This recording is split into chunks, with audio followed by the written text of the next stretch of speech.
शिव को बुलाया, इसलिए गोपी तालाब के पास में शंकर का मंदिर है। वहीं पर गोपियां भगवान से मिलने के लिए गई थी और इंतजार करते करते कब द्वारकानाथ आएंगे, कब द्वारकाधीश हमें दिखेंगे, कब ठाकुर हमें दिखेगा। उस भूमि पर ठाकुर का इंतजार करती हैं। जब भगवान कृष्ण नहीं आए तब उन गोपियों ने शिव को बुलाया, इसलिए गोपी तालाब के पास में शंकर का मंदिर है। गोपीनाथ शिव, वृंदावन में गोपेश्वर, वह गोपीनाथ शिव है। दर्शन करिएगा, कभी मौका मिले गुजरात जाएं, द्वारका जाएं, द्वारकाधीश के मंदिर जाएं तो गोपी तालाब पर जरूर जाएं, गोपी भूमि पर जरूर जाएं। इंतजार करती है, जब कृष्ण नहीं आए तब गोपियां शिव को पुकारी।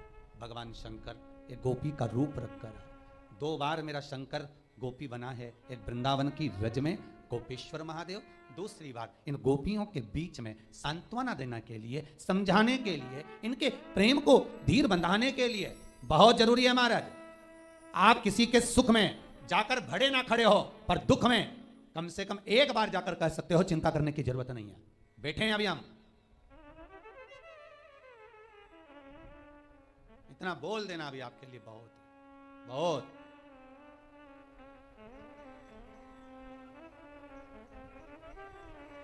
अरे क्यों चिंता करते हो, किसी का विल पावर मजबूत करो बस। ओम नमः शिवाय भक्तों, हर हर महादेव, जय महाकाल। गुरुदेव ने आज की इस कथा में हमें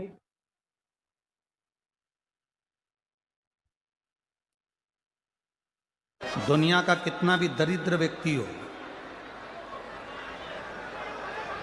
चाहे दुनिया का कोई व्यक्ति ऐसा हो जिसका कभी व्यापार चलता ही नहीं हो, उसने 50 बार बदल के देख लिया, फैक्ट्री चली नहीं रही, जिस काम को करने के लिए जाते हैं वो काम टल जाता है, आज की जगह कल, कल की जगह परसों, परसों की जगह नरसों, काम होता ही नहीं। बेटा बेटी का संबंध करने जा रहे हैं पर हो ही नहीं रहा।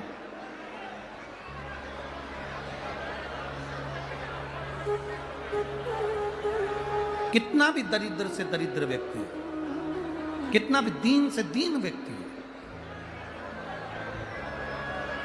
एक नियम वो अगर अपनी जिंदगी में बना ले, प्रदोष काल में, प्रदोष के समय पर बेलपत्री के वृक्ष के नीचे एक बार जाकर नमन करना और प्रदोष काल में शंकर भगवान के मंदिर में दिया लगाना, ये 2 चीजें अगर वो 3 महीना भी लगातार कर ले तो उसके जीवन में कभी कोई समस्या आ ही नहीं सकती, कोई दुख आ ही नहीं सकती। एक नियम बना, जब कोई कहते तुम्हारे जीवन में कष्ट ही कष्ट है, तब एक काम चालू करो, शिव की आराधना।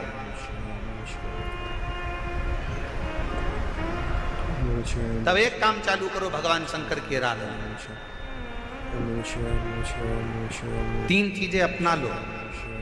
पहले नंबर पर शिव जी के मंदिर में 1 लोटा जल चढ़ाना, दूसरे नंबर पर मंदिर में दिया लगा सकते हो तो ठीक है, नहीं तो एक कनेर का फूल पीला वाला, देखा है आप लोगों ने? जम के बोलो जरा, पीले कलर का कनेर का फूल एक, प्रदोष काल के समय पर अगर दीप लगा सको तो ठीक है, नहीं तो एक कनेर का फूल पीले कलर का, शिव जी के अशोक सुंदरी का स्पर्श। अशोक सुंदरी वाली जगह मालूम है ना आप लोगों को? फिर से आप समझ लेंगे।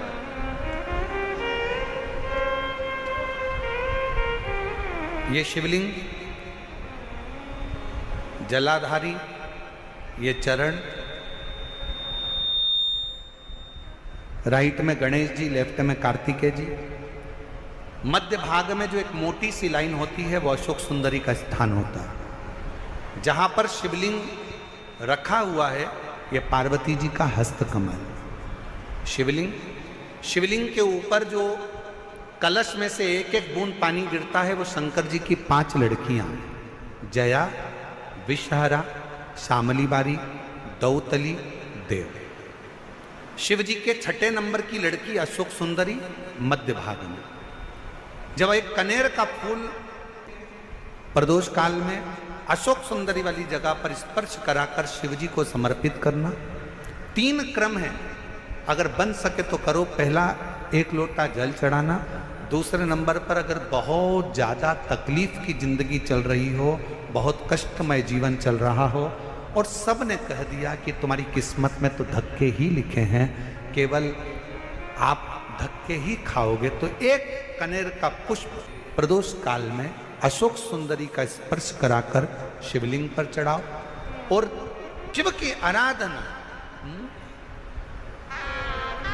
और दिल से बाबा को पुकारते रहो, श्री शिवाय नमस्तुभ्यं, श्री शिवाय नमस्तुभ्यं। और मेरी जीजियों, मेरे जीजाओं, मेरी बेटियों, बेटाओं, मेरी माताओं, एक बात और आपसे कहना चाहूँगा।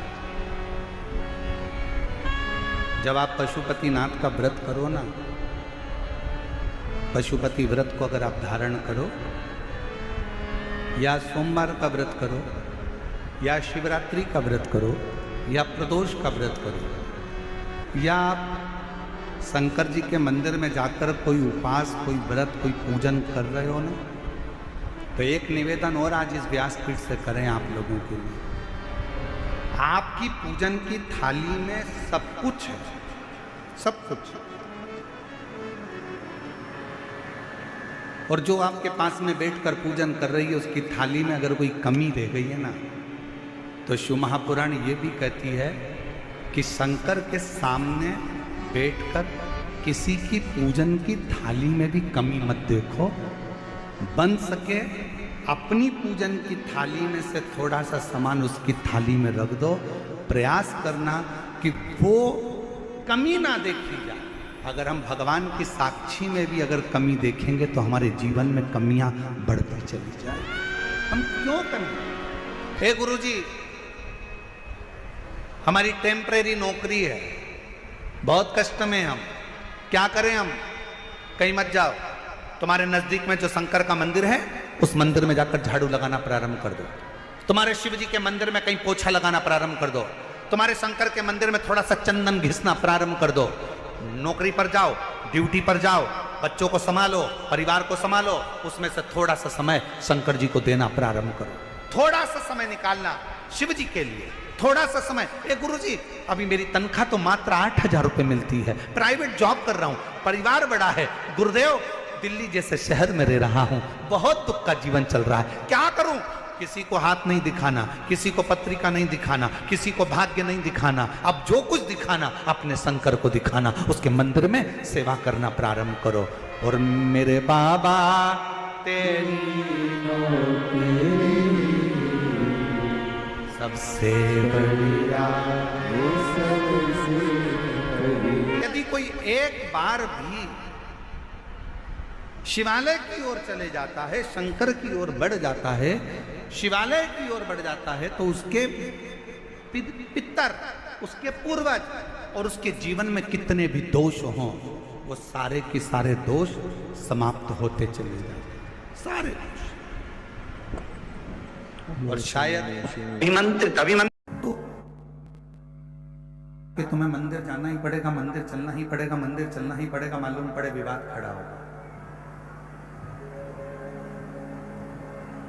तो जबरदस्ती ना कथा के पंडाल में पहुंच सकते हो, जबरदस्ती ना आप मंदिर पहुंच सकते हो, जबरदस्ती ना आप कथा सुन सकते हो। ये तो अपने भीतर की मस्ती होती है, ये तो अपने भीतर का एक आनंद होता है, अपने भीतर की एक अलमस्ती होती है। और उसी भीतर की मस्ती में, उसी ही भीतर की अलमस्ती में हम भगवान शिव का गुणगान कर बैठते हैं। उसी भीतर की परमात्मा की अलमस्ती में हम भगवान की कथा में जा बैठते हैं। उसी भीतर की अलमस्ती में हम भगवान का स्मरण कर बैठते हैं। और जब हम भगवान का भजन शिव की मस्ती में, शंकर की मस्ती में, भजन की मस्ती में, भगवान की करुणा की मस्ती में, जब हम शिव के भजन की मस्ती में डूबने लगते हैं, तब हमारा शंकर एक काम करता है कि हमको वो हस्ती बना देता है जो दुनिया में कोई एक दो ही हो पाते हैं। ये शिव की मस्ती का आनंद है।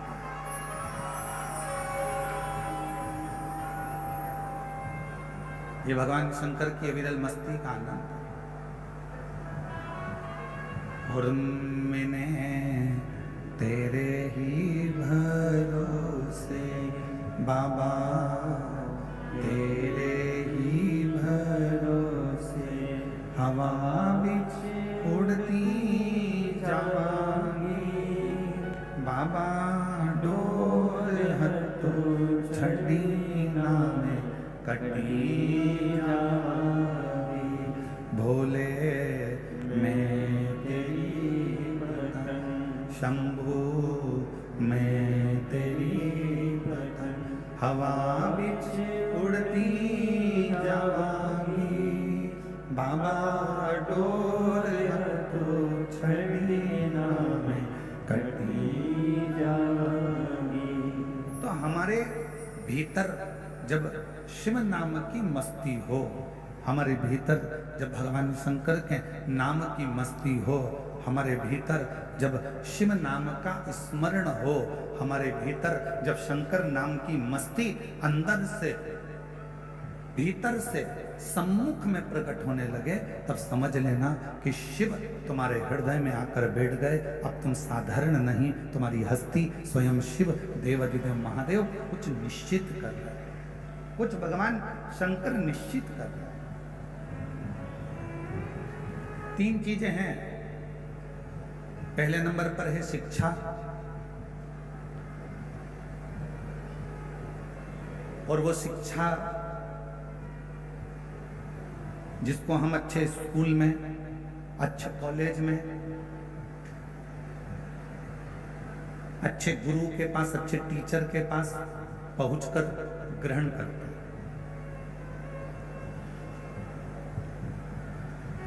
और वो शिक्षा हमको जीने का तरीका सिखाती है। वो शिक्षा आपको एक अच्छी कुर्सी तक भी पहुंचा सकती है। वो शिक्षा आपको एक अच्छे पद तक पहुंचा सकती है। फिर दूसरे नंबर पर है धन, पैसा।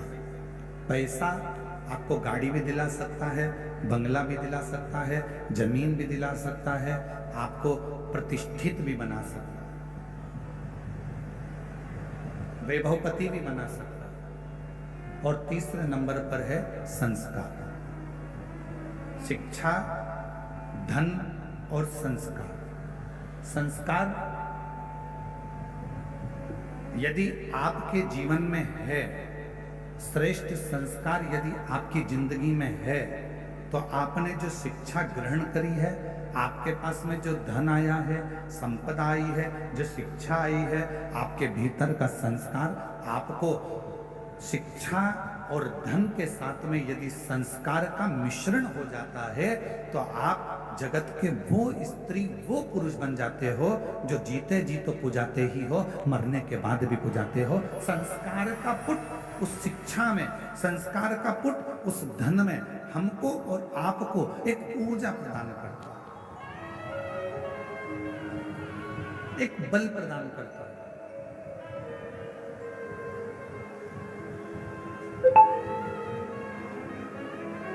कल कथा में कहा था, और हम फिर निवेदन करेंगे आपसे, आपकी जिंदगी में एक बात हमेशा उतार कर रखना। किसी को आप 1 रुपये दान नहीं कर सकते, बिल्कुल मत करो। किसी को आप अठन्नी नहीं दे सकते, बिल्कुल मत दो।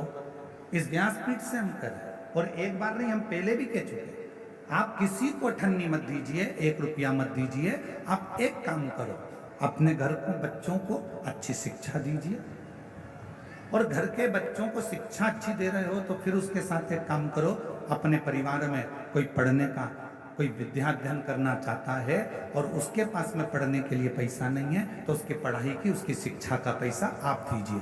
और अगर घर में भी अगर बच्चे अच्छे पढ़ रहे हैं और पैसा है, तो पड़ोस में देखो कि कोई शिक्षा अध्ययन करने वाला हो और उसके पास धन नहीं है, तो उसकी शिक्षा का खर्चा आप उठाइए। और वो भी है तो फिर अपनी कॉलोनी में, अपनी सोसाइटी में, अपने एरिया में देखिए कि कोई बच्चा पढ़ने में कमजोर है और उसको पढ़ना है, उसके पास धन नहीं है, तो उसके शिक्षा का पैसा आपको देना चाहिए। एक शिक्षा और एक चिकित्सा,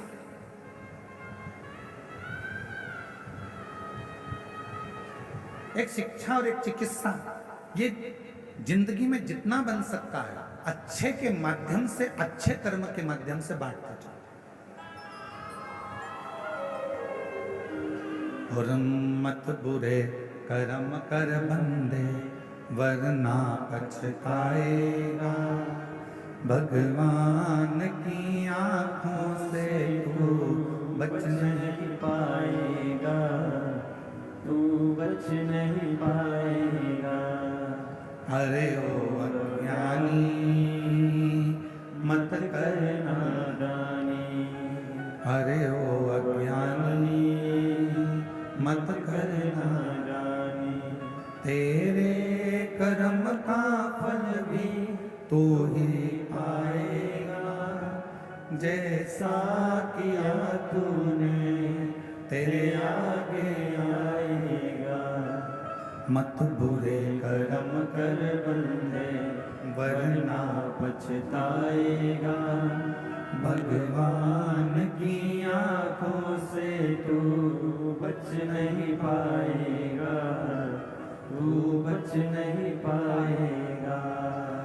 अरे ओ अज्ञानी मत करना नादानी, अरे ओ अज्ञानी मत करना नादानी। हमारे बीच में छत्तीसगढ़ शासन के शिव तत्व कह रहा है, भगवान शंकर का पवित्र चरित्र कह रहा है, शिव महापुराण की कथा कह रहे हैं। एक है शिक्षा, दूसरे नंबर पर है धन। दोनों आ भी जाए, शिक्षा भी आ जाए और धन भी आ जाए, पर यदि शिव महापुराण की कथा कहती है यदि संस्कार न आए तो वो शिक्षा और वो धन किसी काम का। संस्कार के बिना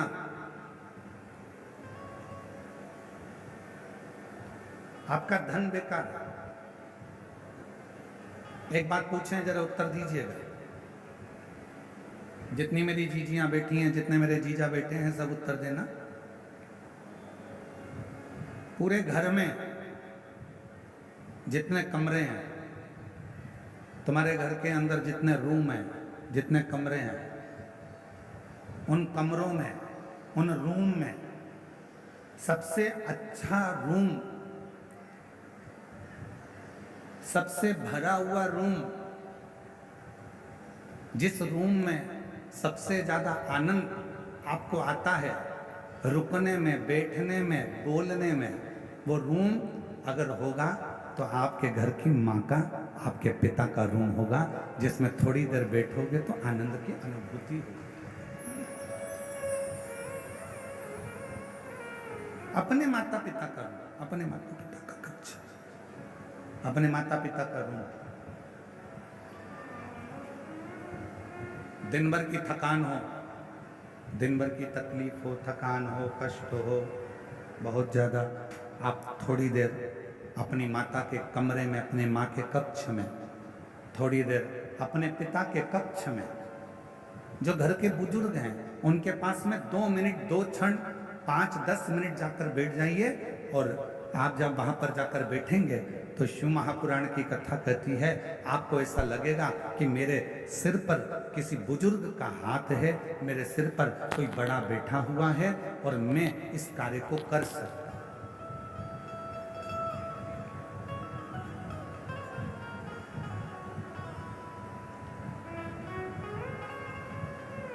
एक श्रेष्ठता का अनुभव, एक अच्छे का अनुभव आपको होगा। और जितना अपने माता पिता के कमरे में, अपने माता पिता के कक्ष में जाकर आपको जो आनंद की अनुभूति होगी, शिव महापुराण की कथा कहती है वही आनंद की अनुभूति आपको देवाधिदेव महादेव के देवालय में जाकर, शिवालय में जाकर एक लोटा जल चढ़ाकर प्राप्त हो, वही की वही।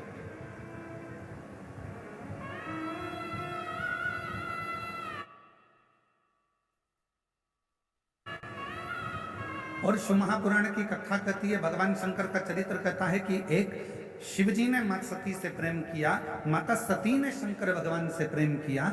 दोनों के प्रेम में एक सबसे बड़ा अंतर यह है कि माँ सती जब भगवान देवाधिदेव महादेव से स्नेह करी और सती माता का स्वयंवर दक्ष प्रजापति ने रखा और शिव जी को निमंत्रण ना देकर भगवान शंकर का एक मूर्ति पाषाण की दरवाजे पर खड़ी कर दी। और जो दरवाजे पर पाषाण की मूर्ति खड़ी करी, माँ सती ने जैसे ही उस पाषाण की मूर्ति पर भगवान शंकर की मूर्त पर जैसे ही माला पिनाई, माला पिनाते से ही भगवान शंकर उस पाषाण की मूर्ति से प्रकट हो जाते हैं, उस पाषाण की मूर्ति से सामने आ जाते हैं। अब प्रेम कितना प्रकट हो, प्रेम की कितनी परिभाषा हो, प्रेम की कितनी आनंदता हो, कितनी आनंद।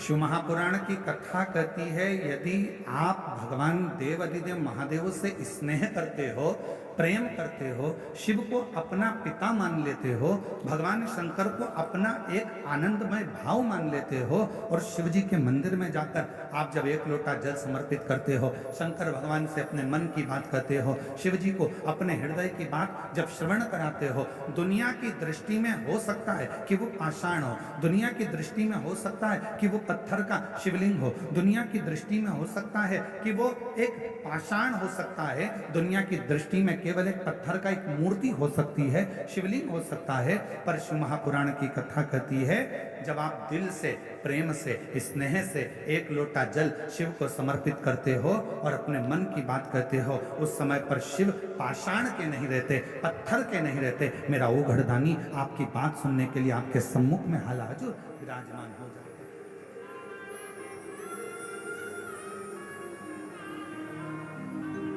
और मैंने तेरे ही प्रेशर खोलो, मैंने तेरे ही भरोसे हवा बिच उड़ती जावांगी, बाबा डोर हर तो छठी नाम कटी जावांगी, भोले मैं तेरी रतन, शंभू मैं तेरी रतन, हवा